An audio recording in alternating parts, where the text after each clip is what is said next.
Hello and welcome back. This is Patty with Patty Talks Too Much.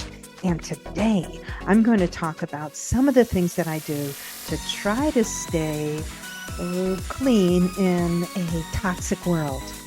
Some of these things you might like, and some of these things you'll be like, no, Patty, I want to hold on to my toxic shit.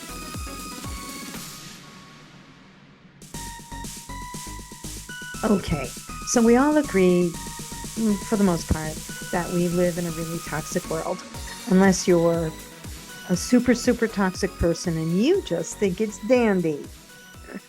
But most of us are increasingly overwhelmed by how toxic our world has become. So I'm going to go through some of the ways that I try to keep my energy field, my body, mind, and spirit as clean and clear as possible as as I move through. And there are things that I don't do that I probably should, that other people are doing, and then there are things that I do that other people don't. So I think we all have to find our own rhythm, our own way of kind of staying sane, and staying balanced and staying centered, and staying pretty clear in a world that's increasingly toxic. And you really don't have to go far. The toxicity seeps into our homes. It's everywhere. And so we're kind of fighting, as Catherine Austin Phipps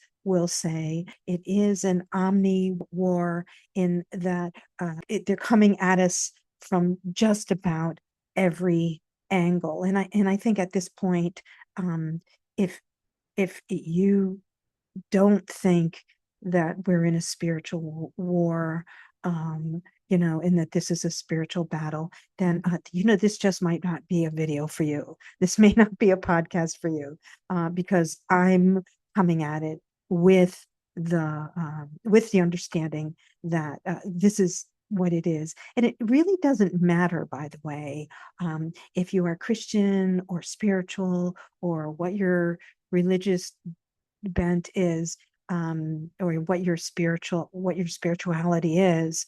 If you are at all spiritually aware and are endeavoring to elevate your consciousness, then it is abundantly clear that we are that is a fight, that it is not something that is supported in our current paradigm.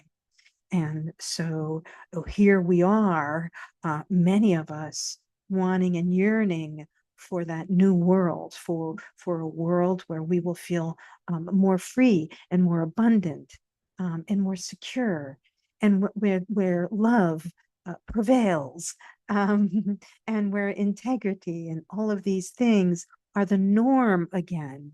But we're not there yet. We are living in the midst of the chaos, and we don't want to give up on that vision of a new world, and so we find ourselves living in this chaotic, toxic world, while building the bridge as we cross it towards something better. Most of us who are awake and aware and are working on our own consciousness expansion, want to participate in the creation of something new.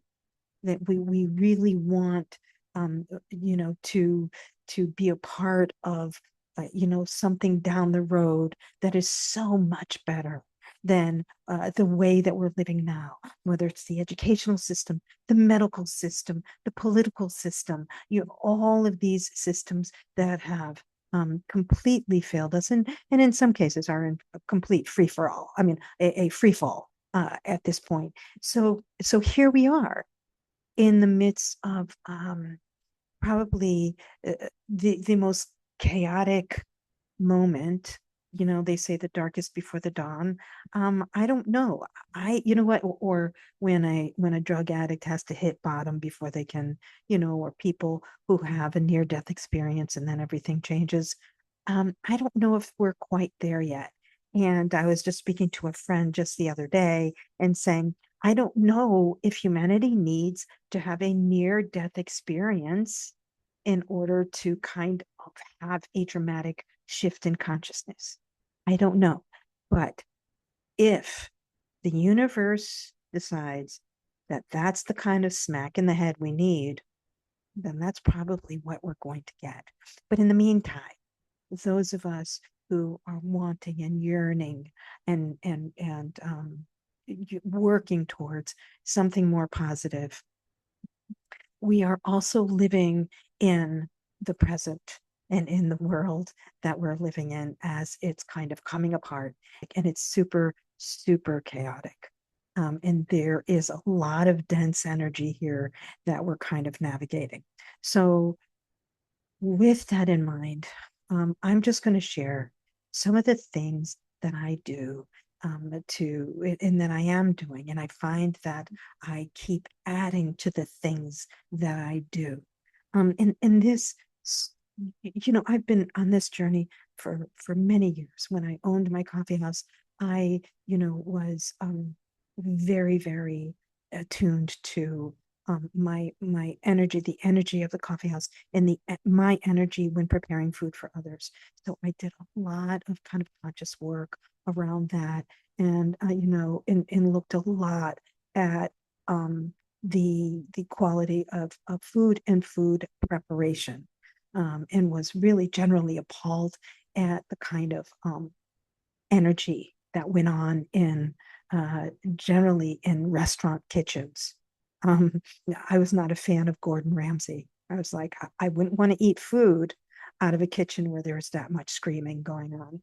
All right. So, but, and then I had my own health issues where I had to really go down the rabbit hole and do some serious cleansing to reverse my rheumatoid arthritis and really kind of work at it more aggressively. So I've been on this journey for a while, and it's taken different turns, and I've learned so much around every corner. I'm learning something new, but it's a lot at this point, and because things are getting so crazy out there and so chaotic and so toxic, I wanted to just share just a few of the things that I do, and the things that I've learned along the way, to keep myself balanced and sane and hopeful, you know, and healthy,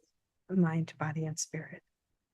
Okay, so I will say, right off the top, that what has helped me in this last leg of my journey has been doing regular cleanses.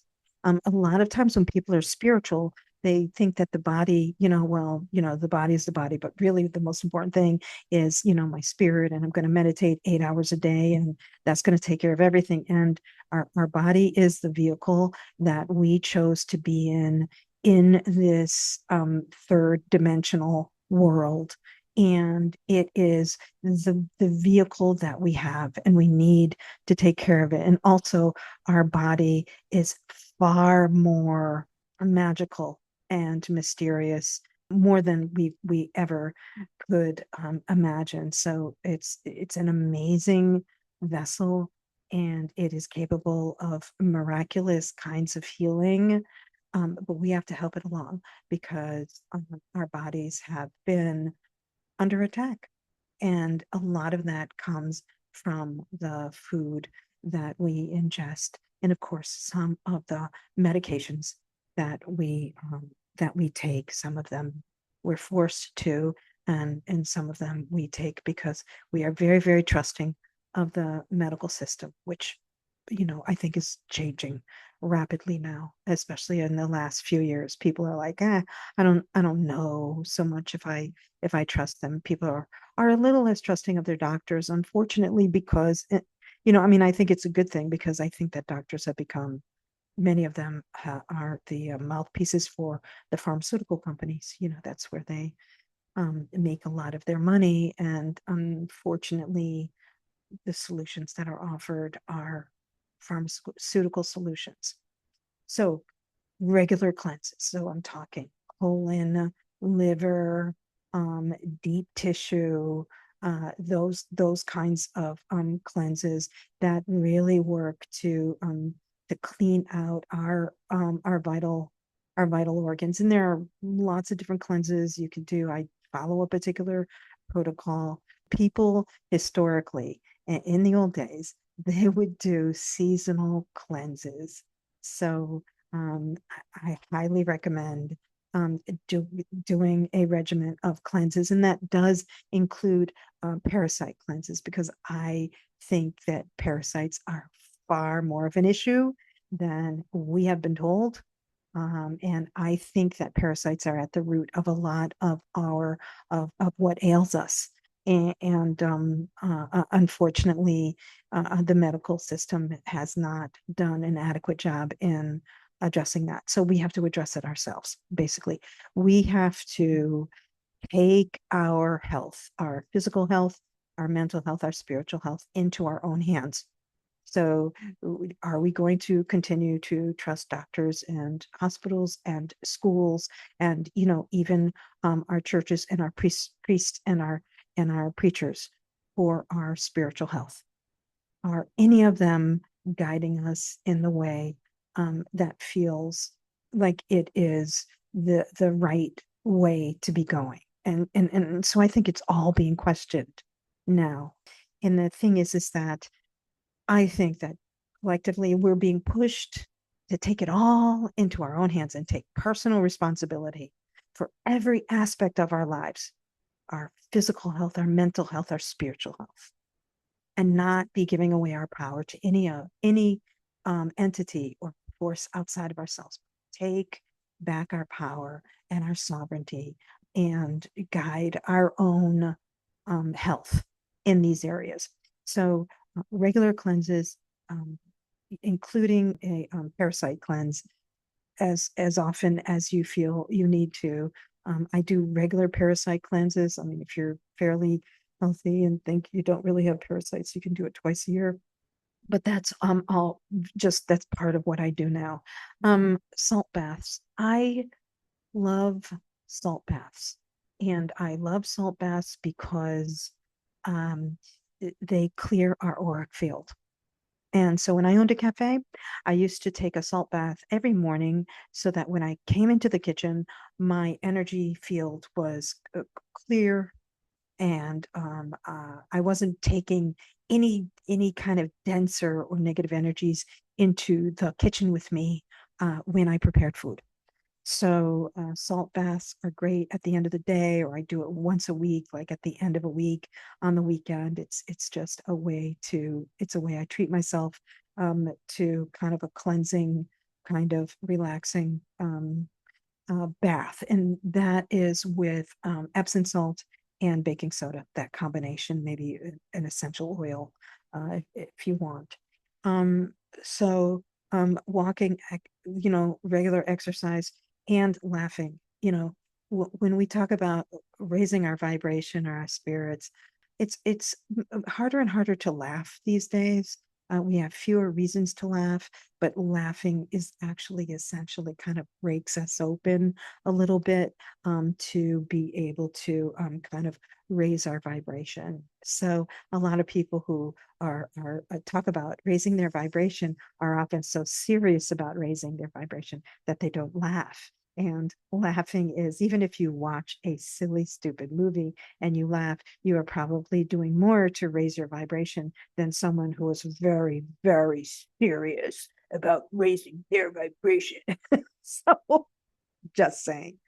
All right. So toxins in the food. Listen, if you're still eating processed food, you really got to cut that out. That's like the number one thing. Like cut out the processed food, cut out the sugar. The sugar is not your friend.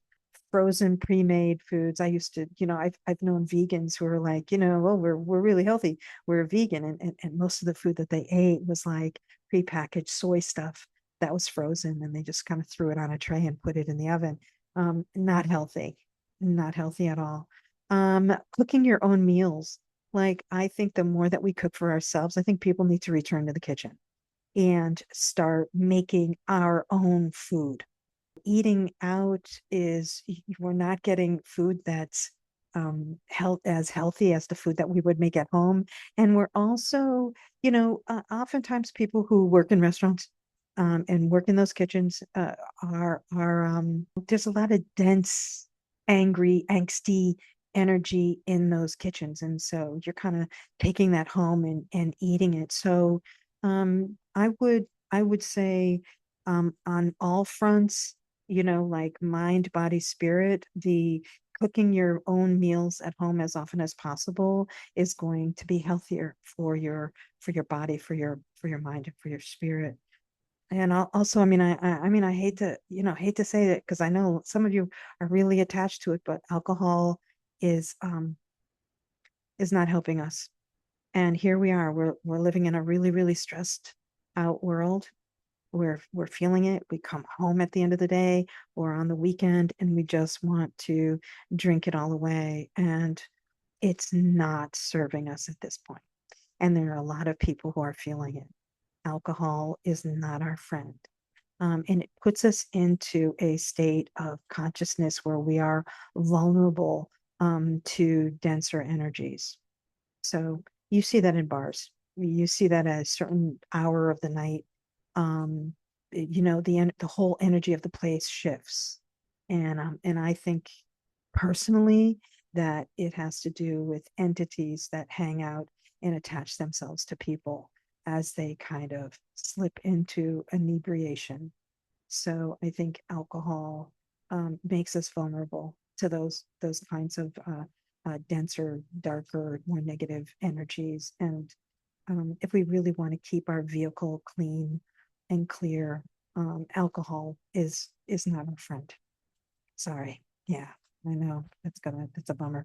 Um, the home. I love talking about this because I think that this is so, so important. A lot of people don't really think that much about it. But going back to cooking, the kitchen is an energy center. So a lot of people look at their kitchens as, ugh, it's just, that place I have to go and do stuff. Where I actually think if you can create a joyful environment in your kitchen, you will make joyful food. So, pictures on the fridge are always great. Making sure that it is clean and pest free, really, really important. And that it's sunny, that it's bright. And this so that you enjoy going into the kitchen. That you have a selection of spices, that there are things to play with in the kitchen. You really want the kitchen to be a place where when you come into it, you're coming in with a certain kind of joy and curiosity. What am I going to do today? What am I going to create? You really want to encourage that creative spirit when you go into the kitchen, because the bottom line is you want whatever you're preparing, you want to prepare with love. And that is why the kitchen is an energy center for me. It's like that's where and you look throughout history, the hearth is the heart of the home. The hearth was where the food was prepared, the soup was made.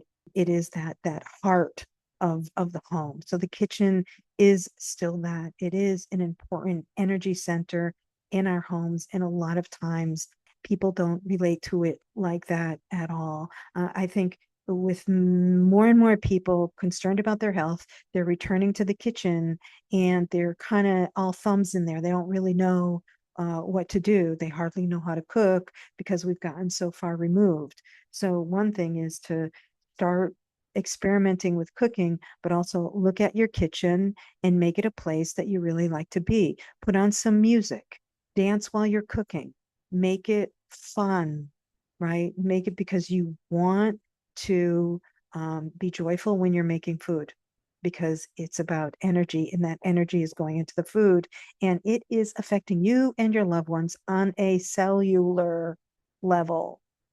So be conscious of the energy in the kitchen. That's really important. I also think the bedroom is an important energy center. So a lot of times people just trash their bedroom. It's just my bedroom. I'll just close the door. Nobody's going to see the mess. You are. Your spirit is. Your heart is. And this is where you go and you lay down to rest for the night and you enter into your dream world. You enter, it is it your sleep time is sacred time. And it also, if you have a partner, it is, a sacred, your bed is sacred. So I'm a big proponent and making sure that the bed is always clean and it is always made, that the bed is always made, and that the room is always clean and there aren't clothes all over it. Because really what does that do? That makes a statement that, this is the place we can trash, but this is also the place that we make love. So why would we trash the place we make love? So I think like we need to be really conscious of that, really conscious of how we treat our bedrooms, whether we're signal. Yeah, it's my signal. Whether we're single or we're in a couple, the bedroom is a place where, it should be peaceful. It should be, you should feel like when you enter into the bedroom, it's like, this is nice. It's peaceful. It feels like a sanctuary. You want your bedroom to be a sanctuary. So I do aromatherapy in my bedroom. I love sandalwood. So I'll have that going in the bedroom. I'll open up the blinds during the day, even if I'm not in there, so that the sun comes in. And I'm very minimalist. Like I don't have a lot of things in my bedroom. It's very clean. But it's very cozy and comfortable. And so it's welcoming. And and so you make, clean the sheets with something, make sure you have cotton sheets. And that's another thing, is like we should have cotton or linen sheets, fabrics. Fabrics are really, really important. The fabric that we sleep on and the fabrics that we wear, right? The highest vibration fabrics are cotton, linen, wool, silk. So we should wear these and come in contact with these as often as possible. Hemp is also another fabric that's really, really awesome. So, but in terms of the bedroom, it is another energy center. And I know people think I'm really old fashioned when I say make your bed, but it really is important to have a neat and a tidy room in a bedroom that is related to as a sacred space. That you are worthy of a sacred space when you go to lay your head down at the end of the day. Okay, so I know I've mentioned cleanliness already, and and it really isn't about being a germaphobe or a neat freak, or you don't want your home or any of the rooms in your home to feel sterile. But there is something to be said for the energetic impact of having a clean house. Denser energies are attracted to dirty places. And again, our bedrooms should be kept clean, um, so that the space is inviting to positive energies. So, moving along, like when we go to sleep, we are in a vulnerable state, right? We're going to sleep, we're entering the dream world. Our consciousness is kind of off doing things, right? While our body rests and while it heals. For those who feel like they want extra protection in the bedroom, to protect your dream space, I always recommend the three S's, which is silver, salt, and sage. So you can burn sage, or you could make a packet with a little piece of silver, with salt, and with sage. You can put it under your pillow if you're concerned about nightmares and negative kinds of energies coming at you. Some people feel that they're vulnerable to kind of spiritual attacks through their dreams or whatever. And if you're concerned about that, then that is something that people do to protect their dream time. So here we are. we're kind of looking at our homes and how to kind of protect the energy and how to keep the energy clean. Have your our homes be a sanctuary in a toxic world, which means that we really have to look at, is my home toxic? Are the vibrations in my home toxic? Now, we can talk about the technology in our homes because our homes are now loaded with technology that gives us all kinds of frequencies. Now, there are some things to offset that.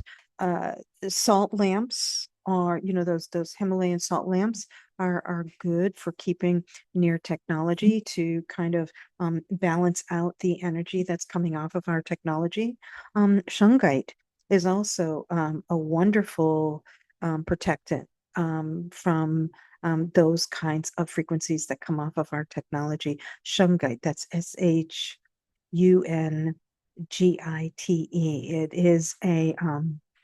It is like a precious stone that is it's black, and it is found only in one place in Russia. So I think it's associated with possibly a a meteor or something at some point, something that hit Earth. At any rate, shungite is a powerful protector for all kinds of energies that come off of our technology. There are people who have to have the television on all the time at home, and if you are somebody who has difficulty with silence, then I would ponder that, because I think that when we are uncomfortable with silence in our home, there's something about that. What are we really uncomfortable with?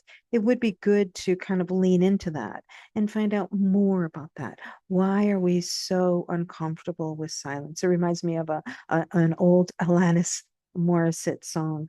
But that would be good to explore, because sometimes, because people have such a hard time with sitting in silence, and they have to be filling in that space with something. They fill it with things that are toxic. So having the news on 24/7, and having, because I just need something in the background. You know, your need to have something in the background is also an invitation for kind of these toxic kinds of energies coming in. I mean, what is positive or what is not toxic about the news, especially these days? It is nothing but toxic. So I think, me personally, I avoid the news altogether and only look at alternative things, and only when I want to. But I will not listen to any news stations at all. I just think that it's just a continuous stream of mostly propaganda that is that is constructed in a way to hook us emotionally and to get us all fired up, and that is not good. That's toxic. So I don't recommend that. I don't actually have a television. There are some people who think, oh my God, I have to have a television. There are people who have a television in every room. I think that's just inviting in a whole lot of negative energy into your home. If you have a television going on in every room, um, uh, uh, I hate to say it because people love their televisions, but I don't think the television is our friend. I really don't. I don't think it's a friend of ours at all. And so I think that the television is probably at this point doing more damage than good. So to kind of limit the television, but also if you are somebody who's listening to the television just because you need the background noise, I would just explore why it is that silence is, is so difficult. There's something of that about that that is worth exploring. For me, if I feel like music, I'll put on some jazz. I'll put on some classical. I'll put on some nice, soothing music that is like this really nice, pleasant vibe. in the household. So we listen, it's important to be conscious of the kind of music that we listen to in our homes. What kind of vibe do we want to have in our home? So the people might listen to different music while they're cleaning the house, something more poppy, more peppy, and that's great. In general, I know for me, when it's just like a relaxing Sunday afternoon or whatever, I'm listening to cozy jazz myself. Um, so people that will listen to, different things, whatever your taste is. But just to be really conscious of the kind of music you're listening to in your home. If you have teenagers who really have to listen to their death metal or whatever, headphones, because the whole house does not have to be subjected to that. If they're going through their death metal phase, that's cool. All right, kind of, but headphones. Yeah. So that's the kind of like the whole point that I'm making is, our homes need to be sanctuaries. They need to feel like safe places where we come and they're pleasant and they're clean and they smell good. And, maybe there's aromatherapy going on. Maybe there's food cooking in the kitchen, but it smells good. It feels good. It's comforting. It's home. We need that more than ever now. So I think being really conscious of our homes and look around and say, well, how can I raise the vibration of my home? They're plants. I love plants, so having, plants in your home, they are alive. Plants are also, sentient beings. They have their own consciousness and they contribute to the energy of a home. So I always think plants are a wonderful addition to a home. When we, and I have to just say, I kind of have to, yeah, I have to say something about it, and that's porn. So if we're talking about television, if we're talking about the things that we're consuming, it's been shown that it is not our friend. It's been really normalized. A lot of people have gotten addicted to it, but it is a dark hole. It's no pun intended, really, but it leads you to dark places. And the energy associated with porn is really just really skanky and slimy. And it really, I think it debases our own sacred sexuality, if you will. And so, and I think that that's been by design. I think we've been fooled. I think it was a trap, and so people have fallen into the porn trap and they can't get out. They're addicted. That's a problem. And that is a big indication that it was a trap in the first place. If you start messing with porn and you can't stop, you're in a trap. And it's a psychic trap. And it's dark and it ruins relationships and it ruins sexual performance, and it does so much damage.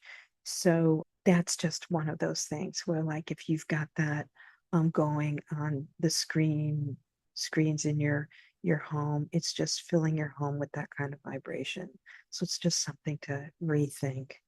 So again, just all kinds of ways that the toxicity of our world is seeping in to the inner sanctuaries of our lives and the most sacred places. And that those are the things that we have to really, um, you know, be be aware of. I mean, we go out and we're on our commutes and we're dealing with people with road rage. There's just this overabundance of toxicity on the road. You go into your public spaces and you see it. You see it in the public places. You see it in the stores, right? people just losing their minds. So there is a lot of toxicity in our world, and I do think that you are having a home that's a sanctuary, and being conscious of our own energy field and what we can do to protect it and to preserve it is really, really important. So these are all of the different things that I do and don't do um, to preserve my energy field. And hopefully I've shared something that is helpful to you. I hope so. Um, there are so many things, and this is just like I said, there are folks who do a lot of other things that I don't. Like, I'm not a big meditator, right? I do contemplation. I talk to my, I sit in my rocking chair and talk to my guides or whatever. I have my own little thing. But meditation is a wonderful thing. Going for regular massages, going to a float tank. Those are things that are wonderful for to help from a toxic world. So many things. So again, these are just the things I do. Hopefully it was helpful and in some way to you, gives you something to think about. But again, I think about it a lot. I think about how crazy our world has become.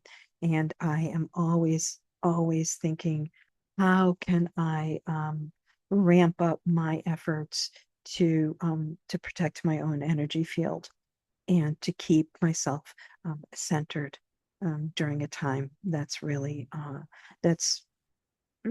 become more and more chaotic, so that I can do my part to contribute to a more positive world while I'm dealing with, one world that's falling apart, to have the energy and the focus and the clarity to create and to contribute to another world. And so that's kind of what I'm doing on a day-to-day basis to help me along the way. So hopefully this was helpful. This is Patty with Patty Talks Too Much. Have a wonderful week. Ciao.